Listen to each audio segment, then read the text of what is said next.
আসসালামু আলাইকুম, কেমন আছো তোমরা সবাই? আজকে তোমাদের সাথে শেয়ার করব আমি কিভাবে কাঁকড়াগুলো কেটেছিলাম। তো আমার যে হেল্পিং হ্যান্ড ছিল সেই হচ্ছে আমাকে কাঁকড়াগুলো কাটতে সহযোগিতা করেছিল। তো দেখো তোমরা, সুন্দর করে তিনি প্রথমে উপরের ডানাগুলো ছেটে নিয়েছেন। এটা টেনে খুলে নিতে হবে। তো এটা মোচড় দিতে হবে। তো মোচড় দিলে আস্তে করে খুলে আসবে। তারপরে পিছনের দিকে যে খোলসটা সেটা আলাদা করে ফেলতে হবে। তো তোমরা ভিডিওটি যদি মনোযোগ সহকারে খেয়াল করো ওইভাবে বুঝতে পারবে।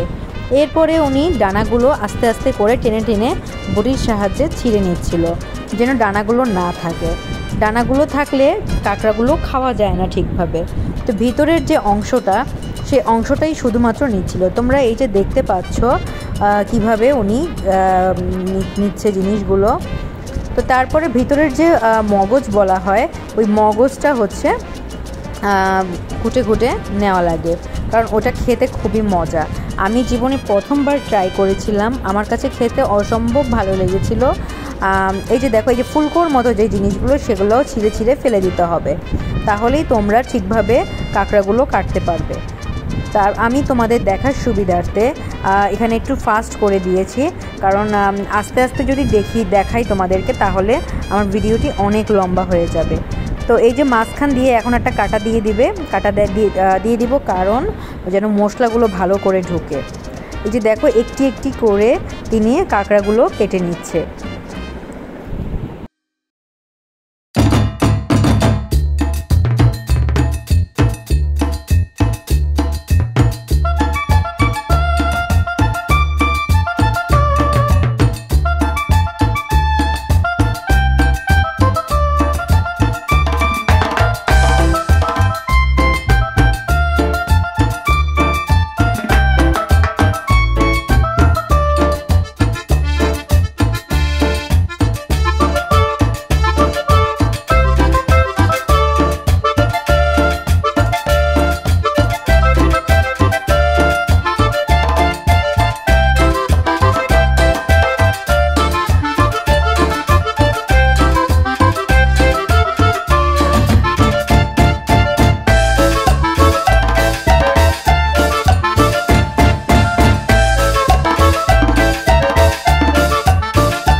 তোমরা তো আমার কাঁকড়া রান্নার রেসিপি ফেসবুকে দেখেছো বা ইউটিউব চ্যানেল থেকে দেখেছো।